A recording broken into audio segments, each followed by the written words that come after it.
Hello students, welcome to our channel Political Science with PS. I am Pooja and today we will discuss about the Thomas Hobbes theory of social contract. Hobbes के सामाजिक समझौते के सिद्धांत के बारे में आज हम डिस्कस करने वाले हैं।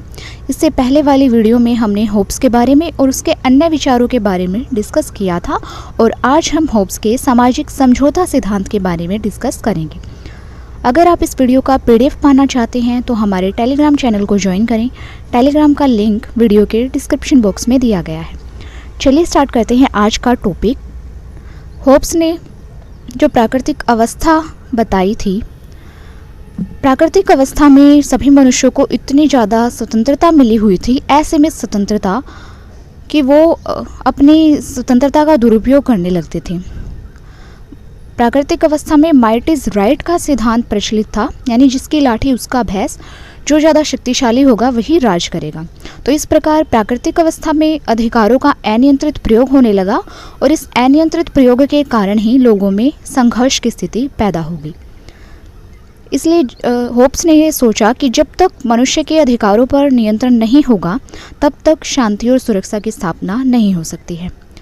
विवेक से प्रेरित होकर ही मनुष्य आपस में समझौता करके अपने अधिकारों को किसी एक व्यक्ति या समूह को सौंप देते हैं और यही सामाजिक समझौता सिद्धांत कहलाता है। यह सामाजिक समझौता ही राज्य यानी कॉमनवेल्थ की उत्पत्ति का सिद्धांत है। होब्स ने राज्य को कॉमनवेल्थ की संज्ञा दी है। तो जो समझौता होब्स ने बताया है वो समझौता ही कॉमनवेल्थ की उत्पत्ति का सिद्धांत है। होब्स के यहाँ राज्य की उत्पत्ति के संबंध में दो प्रकार का उल्लेख मिलता है। पहला है संस्था द्वारा और दूसरा है अर्जन के द्वारा। सामाजिक समझौता के सिद्धांत में होब्स ने पहले प्रकार को यानी संस्था द्वारा समझौते को ही मान्यता दी है। होब्स के अनुसार व्यक्ति ने आत्मरक्षा का स्थायी हल ढूंढने के लिए समझौते द्वारा प्रभुत्व संपन्न राज्य की स्थापना की ताकि प्राकृतिक अवस्था के सारे दोषों से छुटकारा मिल सके। इसलिए होब्स एक सामाजिक समझौतावादी विचारक है। होब्स ने अपने प्रसिद्ध ग्रंथ लेवियाथन में इसको प्रकाशित किया है। इस समझौते को हम इस प्रकार समझ सकते हैं। सबसे पहले मानव स्वभाव की व्याख्या। होब्स ने अपने विचारों में सबसे पहले मानव स्वभाव की व्याख्या दी है कि मानव का स्वभाव कैसा होता है। होब्स सामाजिक समझौते के अंतर्गत मानव प्रकृति और स्वभाव की व्याख्या करते हुए कहता है कि मानव एक सामाजिक प्राणी ना होकर पूर्ण रूप से अकेला है। मनुष्य एक स्वार्थी प्राणी है और वह अपनी इच्छाओं को पूरा करने के लिए ही लगातार प्रयास करता रहता है। वह निर्बाध रूप से स्वतंत्रता का उपभोग करता है, असीमित स्वतंत्रता का उपभोग करता है और वह अपनी इच्छाओं की पूर्ति के लिए दूसरों को मारने से भी परहेज नहीं करता है। वह शक्ति को प्राप्त करने के लिए दूसरों को डराता है और उनकी हत्या भी कर देता है। होब्स के अनुसार मानव में स्वार्थ, भय, शक्ति के प्रति प्रेम, अहंकार, संघर्ष सभी दुर्गुण मौजूद हैं, परंतु इन दुर्गुणों के साथ ही मानव में विवेक का तत्व भी पाया जाता है।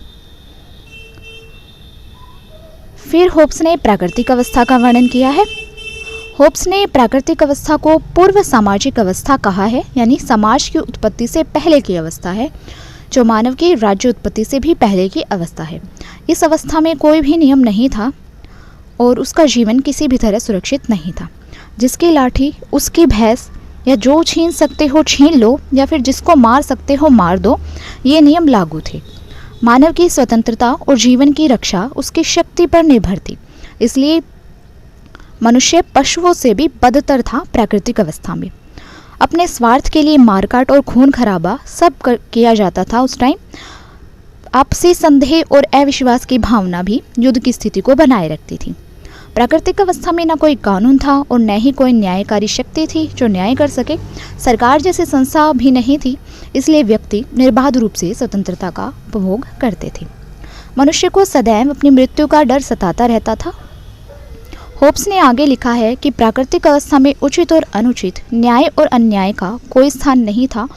धोखा और शक्ति ही मनुष्य के गुण समझे जाते थे। फिर होब्स ने समझौते का कारण बताया है कि समझौता क्यों किया गया।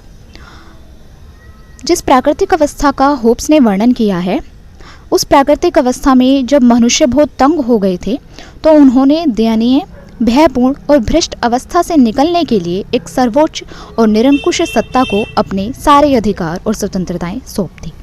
ऐसा करना उस समय व्यक्तियों की मजबूरी थी। पाशविकता और दरिद्रता से निकलने के लिए और भय के निराकरण के लिए सामाजिक समझौता जरूरी हो गया था। तो समझौते का कारण यही था कि मनुष्य जो है वो प्राकृतिक अवस्था से तंग आ गए थे और वो पाशविक और दरिद्रता से निकलने के लिए अपने भय से छुटकारा पाने के लिए ही सामाजिक समझौता करना चाहते थे। फिर होब्स ने समझौते की प्रक्रिया बताई है कि समझौता कैसे होगा। होब्स ने मानव के समझौते की प्रक्रिया को इस प्रकार से व्यक्त किया है, मैं अपने ऊपर अपना शासन करने का अधिकार इस मनुष्य, राजा या इस मनुष्य के समूह यानी शासक वर्ग को सौंपता हूँ, लेकिन शर्त यह है कि तुम भी अपने इस अधिकार को मेरी तरह ही उस मनुष्य या इस मनुष्य समूह को सौंप दो और मेरे समान इसके प्रत्येक कार्य का समर्थन करो। इस समझौते से दो स्तर होते हैं। पहले स्तर पर प्रतिज्ञा की जाती है और दूसरे स्तर पर समझौता लागू किया जाता है। इस प्रक्रिया में सत्ताधारी व्यक्ति शक्ति का डर दिखाकर या शक्ति का प्रयोग करके इसे पूरी तरह से लागू करते हैं। उसके बाद होब्स ने राज्य की उत्पत्ति बताई है कि राज्य की उत्पत्ति कैसे हुई है। समझौते द्वारा सभी मनुष्य संविदा की प्रतिज्ञा कर लेते हैं।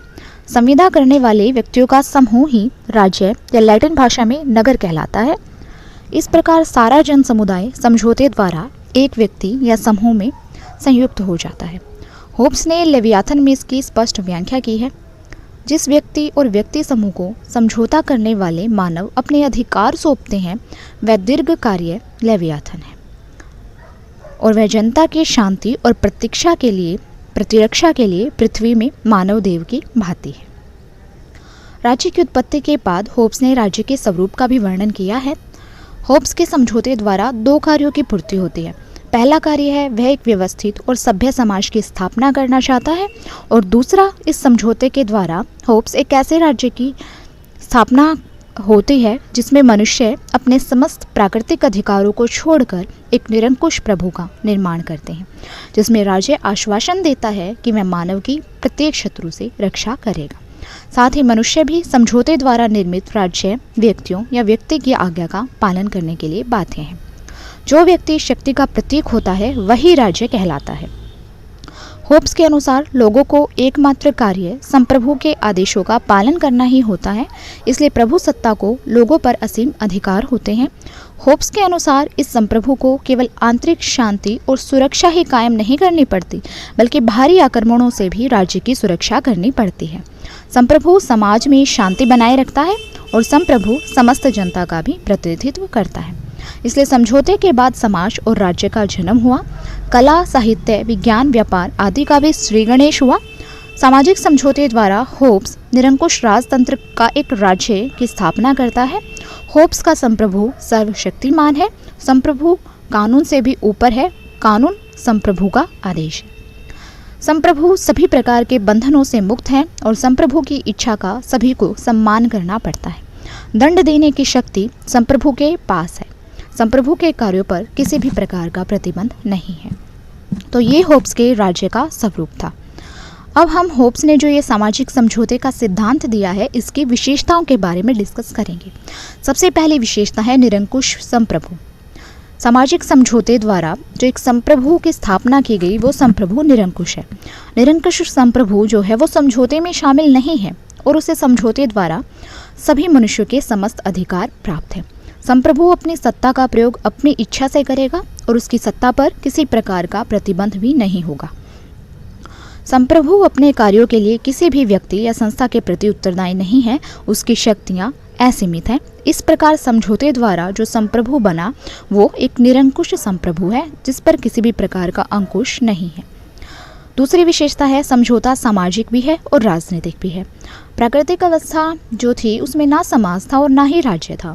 मनुष्य ने अपनी प्राकृतिक अवस्था में जो अधिकार प्राप्त किए थे उनको छोड़कर सामाजिक समझौते के बंधन को स्वीकार किया और इस समझौते के कारण ही समाज की उत्पत्ति हुई है और उस समाज में शांति और व्यवस्था को बनाए रखने के लिए राज्य जैसी संस्था का जन्म हुआ। इस प्रकार इस समझौते की प्रकृति सामाजिक भी है और राजनीतिक भी। तीसरी विशेषता है अल्पमत को विद्रोह का अधिकार नहीं है। इस समझौते के सिद्धांत में अल्पमत को बहुमत के आदेशों का पालन करना ही पड़ता है। बहुमत के संप्रभु के चुनाव में उन्हें कोई भी आपत्ति उठाने का अधिकार नहीं है। यदि वह इस चुनाव में राजधर्म विरोध की स्थिति बनाए रखेंगे तो उन्हें नागरिक समाज से बाहर ही रहना पड़ेगा और बहुमत द्वारा उनका सर्वनाश भी किया जा सकता है। अल्पमत के हित बहुमत से ही जुड़े हुए हैं, इसलिए अल्पमत को विद्रोह करने का अधिकार प्राप्त नहीं है। चौथी विशेषता है समझौते का उल्लंघन नहीं किया जा सकता। मनुष्य समझौते में शामिल होकर संप्रभु को सारे अधिकार सौंपकर समझौते से बंध जाता है और वह समझौते का उल्लंघन नहीं कर सकता। उसे समझौता भंग करने का भी अधिकार प्राप्त नहीं है। यदि वह समझौता तोड़ेगा तो वह दोबारा से ही प्राकृतिक अवस्था में पहुंच जाएगा। दुखदायी प्राकृतिक अवस्था में वह कभी भी वापस लौटना नहीं चाहेगा। इसलिए मनुष्य जो है वो इस समझौते का विरोध करने से डरते हैं। पांचवी विशेषता है संप्रभु समझौते का भागीदार नहीं है। यह समझौता जो है वो प्राकृतिक अवस्था में मनुष्यों के बीच में हुआ है, संप्रभु इसमें शामिल नहीं है। जैसा कि एमेंस्टीन का कहना है कि होब्स का सामाजिक समझौता प्रजाजनों के बीच हुआ है, संप्रभु समझौते का विरोध करने से डरता है, संप्रभु इस समझौते में शामिल नहीं है। छठी विशेषता है समझौता चिरस्थायी है। होब्स के अनुसार समझौता सदा के लिए हुआ है और चिरस्थायी है। किसी भी व्यक्ति को इसके उल्लंघन का अधिकार नहीं है। जो व्यक्ति अपने साथ साथ दूसरों की आत्मरक्षा को संकट में डालने का प्रयास करते हैं, यानी कि समझौते की शर्तों को तोड़ते हैं, उन्हें मृत्युदंड देने का अधिकार शासक को प्राप्त है। इसलिए दंड के भय से कोई भी समझौते का उल्लंघन करना नहीं चाहता, इसलिए समझौता चिरस्थायी बन जाता है। सातवीं विशेषता है समझौते का उद्देश्य। मनुष्यों के जीवन और संपत्ति की रक्षा करके उन्हें आंतरिक और बाहरी रक्षा प्रदान करके शांति की स्थापना करना ही समझौते के सिद्धांत का मुख्य उद्देश्य है। सामाजिक समझौता लोगों के जान माल की रक्षा करने की भी गारंटी देता है। आठवीं विशेषता है सामाजिक समझौता शासनात्मक नहीं है। होब्स के पूर्व प्रतिपादित समझौता राजा और प्रजा, शासक और शासित के बीच होने के कारण शासनात्मक समझौता था। होब्स के समझौते ने प्राकृतिक अवस्था में सभी व्यक्तियों के बीच होने के कारण सामाजिक समझौते का रूप धारण किया है।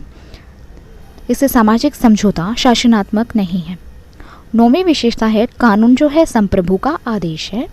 कानून संप्रभु का आदेश है। न्याय करने, राष्ट्रों और शक्तियों से युद्ध और संधि करने का अधिकार पूरी तरह से संप्रभु को प्राप्त है। संप्रभु के आदेशों को अनियमित नहीं ठहराया जा सकता क्योंकि वे विवेक और नैतिक आचरण का सार है। 10वीं विशेषता है व्यक्तिगत समझौता। होब्स के अनुसार यह समझौता व्यक्तिगत रूप से हुआ है, सामूहिक रूप से नहीं। तो ये थी होब्स की विशेषताएं, होब्स के सामाजिक समझौते की विशेषताएं। अब हम होब्स के सामाजिक समझौते की आलोचनाओं के बारे में देख लेते हैं। आलोचकों ने होब्स के सामाजिक समझौते की आलोचनाएं भी की हैं, अब हम उनको डिस्कस करेंगे। होब्स का सामाजिक समझौता सभी तरह से आलोचनाओं का केंद्र बना। होब्स के समझौते की आलोचनाएं इस प्रकार हैं। सबसे पहली आलोचना है निरंकुशता का समर्थन। होब्स के द्वारा प्रतिपादित सिद्धांत सामाजिक समझौते का सिद्धांत शासन पर किसी भी तरह का अंकुश नहीं लगाता, चाहे वह कानून का अंकुश हो या फिर व्यक्ति के मौलिक अधिकारों का। होब्स के द्वारा स्थापित शासन पूरी तरह से निरंकुश है। इस सिद्धांत के अनुसार संप्रभु सर्वशक्तिमान है और निरंकुश है। उसकी शक्तियों पर कोई भी बाहरी प्रतिबंध नहीं है। यह सिद्धांत संप्रभु की निरंकुशता का पूर्ण पक्षधर है। इसलिए होब्स के सामाजिक समझौते का सिद्धांत आलोचनाओं का शिकार हुआ। दूसरी आलोचना है मानव स्वभाव का दोषपूर्ण चित्रण। होब्स ने मानव स्वभाव के एक पक्ष को ही प्रस्तुत किया है। मनुष्य के लिए उसका दृष्टिकोण निराशावादी है। मनुष्य में उदारता, परोपकार, प्रेम, दया, सहानुभूति के गुण भी पाए जाते हैं, लेकिन होब्स ने इन सारे गुणों को भुलाकर मानव को स्वार्थी प्राणी माना है। इसलिए उसका ये चित्रण एक पक्षीय और दोषपूर्ण है। तीसरी आलोचना है प्राकृतिक अवस्था का चित्रण अनैतिहासिक है। इतिहास में इसका कोई वर्णन नहीं मिलता। इतिहास के अनुसार मनुष्य सदैव परिवार और कबीलों में ही रहा है, वह कभी भी अकेला नहीं रहा।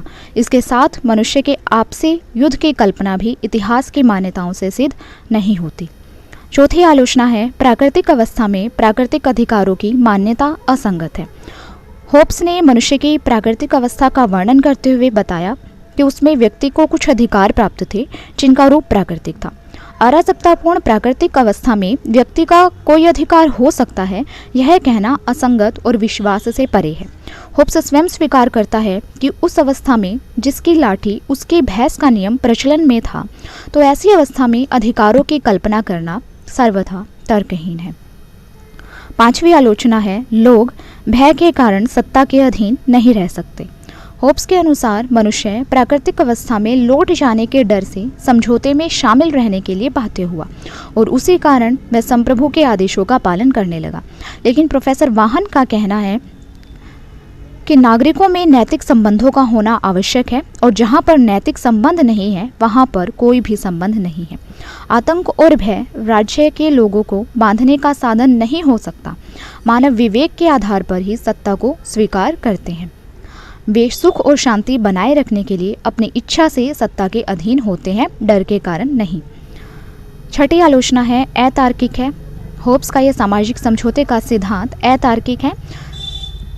इसमें होब्स ने जो मानव का चित्रण किया है उसके अनुसार मनुष्य एकाकी, दरिद्र, अपवित्र और क्षणिक था और समझौता करने के बाद ही उसने अपने एकाकी जीवन को त्याग कर सामाजिक बनकर समाज में रहना शुरू किया। यहाँ एक महत्वपूर्ण प्रश्न ये उठता है कि मनुष्य जो स्वार्थी, अभिमानी, जंगली और असामाजिक था, एकदम से समझौते के लिए किस तरह से तैयार हो गया। इस प्रकार समझौते के लिए राजनीतिक चेतना का होना जरूरी है। बिना राजनीतिक चेतना के मनुष्य समझौते की ओर आकर्षित नहीं हो सकता। 7वीं आलोचना है, समझौता एक पक्षीय नहीं हो सकता। कोई भी समझौता जो होता है वो एक पक्ष में नहीं हो सकता, इसके लिए दोनों पक्षों का होना जरूरी है। लेकिन होब्स का समझौता पूरी तरह से एक पक्षीय है, क्योंकि होब्स ने समझौते में संप्रभु को शामिल नहीं किया।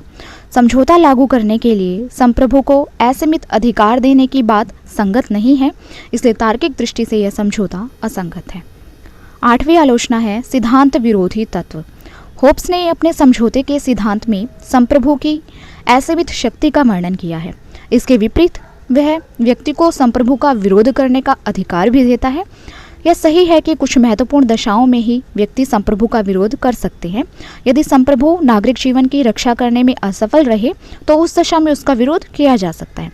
लेकिन तर्क की मांग यह है कि जब संप्रभु को असीमित अधिकार प्राप्त है तो व्यक्ति को विरोध का अधिकार कैसे मिल सकता है, और व्यक्ति को विरोध का अधिकार प्राप्त है तो संप्रभु को असीमित अधिकार कैसे मिल सकते हैं। इस प्रकार होब्स के इस सिद्धांत में विरोधी तत्व पाए जाते हैं। इस कारण होब्स का सामाजिक समझौता का सिद्धांत आलोचना का शिकार हुआ। 9वीं आलोचना है, राज्य और सरकार में अंतर। होब्स के अनुसार राज्य और कानून में कोई अंतर नहीं है। उसने राज्य के कानूनी निरंकुशवाद को सरकार से मिलाने की भूल की है। होब्स यह भूल गया कि सरकार राज्य का आवश्यक तत्व है। सरकार में परिवर्तन होने से राज्य में परिवर्तन नहीं होता। इससे राज्य और सरकार दोनों अलग अलग हैं। सरकार राज्य की तुलना में छोटा रूप रखती है। यह राज्य का एक आवश्यक तत्व है। राज्य सर्वदा विद्यमान रहता है, सरकारें तो बदलती रहती हैं, इसलिए ये दोनों ही अलग अलग संस्थाएं हैं। 10वीं आलोचना है, राज्य एक निर्मित संस्था नहीं है। वास्तव में राज्य एक निर्मित संस्था नहीं है, बल्कि एक विकसित संस्था है।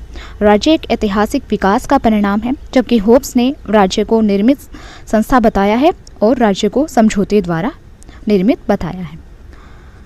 इस प्रकार हम देखते हैं कि होब्स के सिद्धांत की अनेक आलोचनाएं हुई, लेकिन इन आलोचनाओं के बावजूद भी यह स्वीकार किया जा सकता है कि होब्स ने सामाजिक समझौते के सिद्धांत का जो प्रतिपादन किया है, इस वास्तविकता को स्पष्ट कर दिया है कि राज्य न तो ईश्वर द्वारा बनाई संस्था है और न ही ऐतिहासिक विकास का परिणाम, बल्कि व्यक्तियों की निश्चित आवश्यकताओं को पूरा करने के लिए ही यह अस्तित्व में आया है, जो मानव के द्वारा निर्मित एक कृत्रिम संस्था है। राज्य एक साधन नहीं है, परंतु साध्यों की ओर जाने वाला एकमात्र साधन है। अतः होब्स का चिंतन वैज्ञानिक चिंतन है। होब्स का चिंतन राजनीति शास्त्र के विचारकों के लिए एक पथ प्रदर्शक का कार्य करता है। सामाजिक समझौता सिद्धांत देने वाले पहले विचारक होब्स भी हैं। इसलिए होब्स के सामाजिक समझौते सिद्धांत को पूरी तरह से कल्पना या अमान्य सिद्ध नहीं किया जा सकता, बल्कि होब्स का सामाजिक समझौते के सिद्धांत का अपना विशेष महत्व है। तो आज की क्लास में हमने होब्स के सामाजिक समझौते के सिद्धांत के बारे में डिस्कस किया है। अगर आपको इस टॉपिक से रिलेटेड कोई भी क्वेरी है तो आप हमें कमेंट बॉक्स में पूछ सकते हैं। आज के लिए इतना ही, मिलते हैं नेक्स्ट क्लास में एक नए टॉपिक के साथ। Thank you.